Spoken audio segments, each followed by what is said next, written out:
Mga Kittypies, hindi tayo makatulog. Alas 3 na ng umaga, kaya mag-review na lang tayo ng helmet. Pagdating sa pagpili ng helmet, isa sa mga kino-consider ko dapat safe gamitin. Siyempre, dapat solid material and as much as possible, magaan yung helmet. Kasi maya kung may camera sa may bandang chin Compact, in a way na dapat hindi ako magmumukhang si Koki. Naka double D-ring para kahit papaano safe sa impact kung sakali. At pogi tignan. Kahit sa helmet man lang. At sa palagay ko, nahanap ko na yung mga criteria na yun. What's going on mga Cuties? Joe Moto here. And this is the Axis Cobra Pro in solid carbon.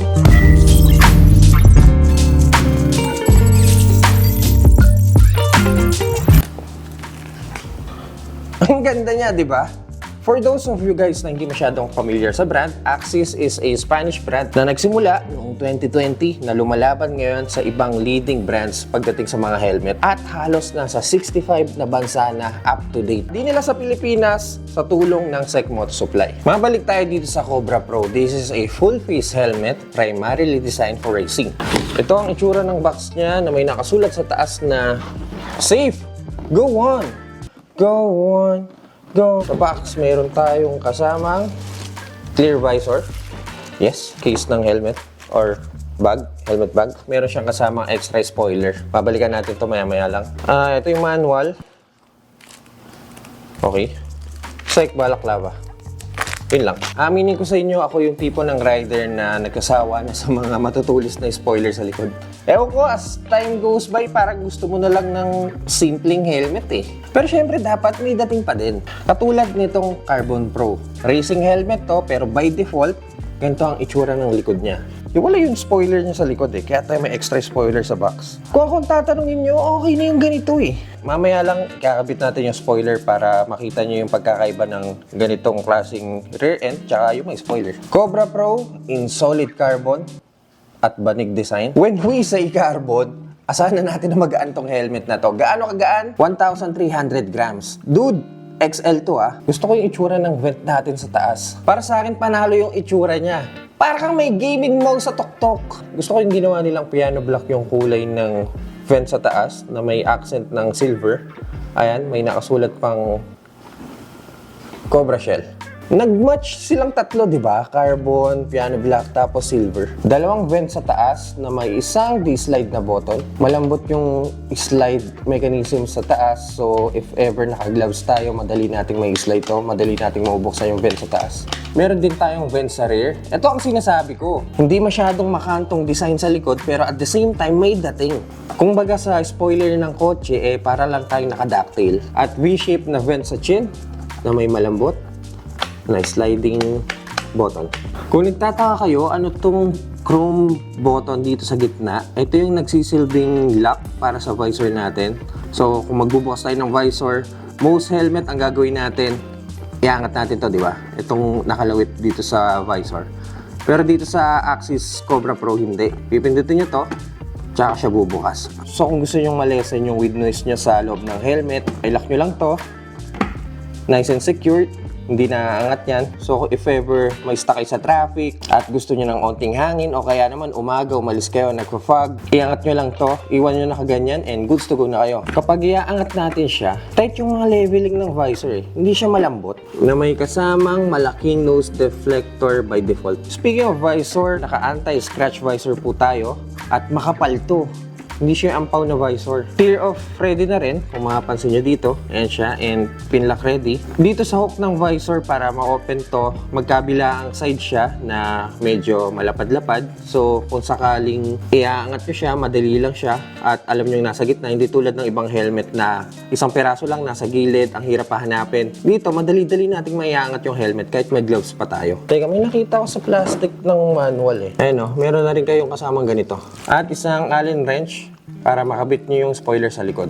Subukan nga natin palitan yung visor nito. May iba kasing visor na hirap tanggalin Matutorture muna yung kuko mo bago matanggal. Meron siyang pindutan dito sa magkabilang gilid. Slide lang natin. Tanggal na ba yun? Yun na yun? Yun na yun! O, diba? Ang dali lang Ito yung button nyo. So, pindutin nyo lang to. Tanggal natin siya agad. Pagkabit, kamusta ba? Ito yung extra visor. Guys, hindi ko ikakat yung video para mabilangan nyo kung ilang oras kung may kakabit ko. Eto na. Kabit na. Isa sa mga winning factor sa akin ay yung itsura ng inner padding niya. Ang ganda, di ba? Makapal na inner padding na may touch ng blue at yellow lining sa loob. Ang presko, tignan ng itsura. Tapos sabay mo pa ng ganitong itsura sa baba. Anti-allergic fabric ang ginamit nila, washable at removable din. Yung chin curtain natin sa baba, malaki-laki. Ano nahulog? Easy fit glasses na rin dahil single visor lang to, by the way. Wala po siyang sun visor. Kapag maglalagay ka ng shades, pwede dito sa helmet na to. Intercom slot, ready na rin siya. May butas siya sa gilid. Double D-ring para sa pangkaligtasang nating matindi. Siyempre dahil primarily designed for racing to, dapat naka-D-ring tayo. Tumilapod man kayo, hindi titilapod yung helmet nyo. Pero wag nyo na subukan. May ECE 22.05, pinaka-importanting safety standard to sa Europe, DOT certified at may ICC sticker. Ngayon, susubukan natin isalpak yung spoiler na kasama sa box. Ito siya. Pero bago yan, gusto ko ipakita sa inyo ang itsura niya ng walang spoiler. Ito po ang itsura niya. Kasama Allen wrench yung plastic na may manual. Meron tayong tatlong tornilyo dito sa likod. 1, 2, and 3. Unscrew lang natin yan sabay kabit ng smoke spoiler na kasama sa box. Okay na, nakabit na natin at ganito ang itsura niya. Maganda pala, no? Okay, kikip natin tong spoiler nito. Ano ang pakiramdam nito sa daan? Subukan natin.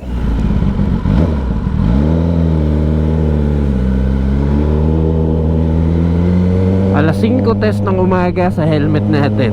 What? Compact helmet na ramdam ko bawat anggulo ng ulo ko kumakapit yung helmet.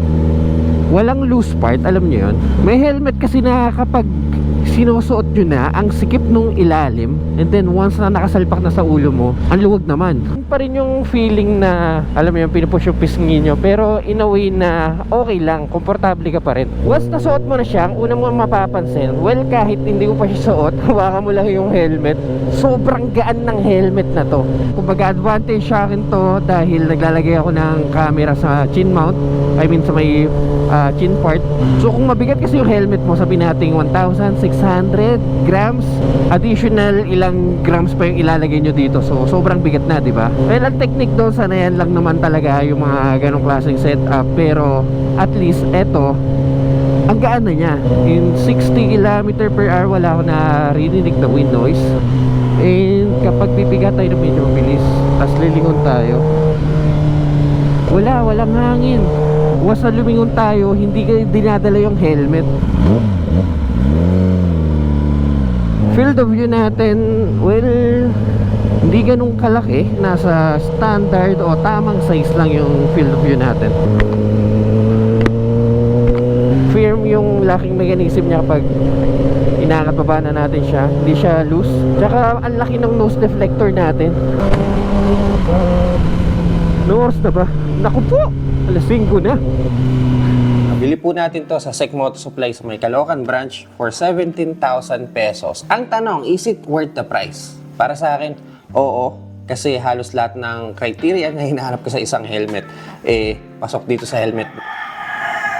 Pasok dito sa helmet na to. Same feeling to ng isang Japanese helmet ko na worth 35,000. Pero dito, nakakarbon na ako. Yung isa kasi hindi. Ang napansin ko lang sa kanya dahil naglalagay ako ng camera dito sa may bandang baba, sa may chin. Ang mechanism kasi ng visor niya para mabuksan, ipipindutin nyo tong chrome button dito sa baba. So kapag may camera tayo dito sa chin, may tendency na maya ako siya i-tilt para mapindot ko to, para mabuksan ko yung visor ko. Actually, okay lang naman yun. Sana yan lang din siguro. Pero ang problema, kapag naka-lock na ako, naka-fix yung screw ko, o kaya pag paulit-ulit ko siyang ginagawa, medyo stressful lang.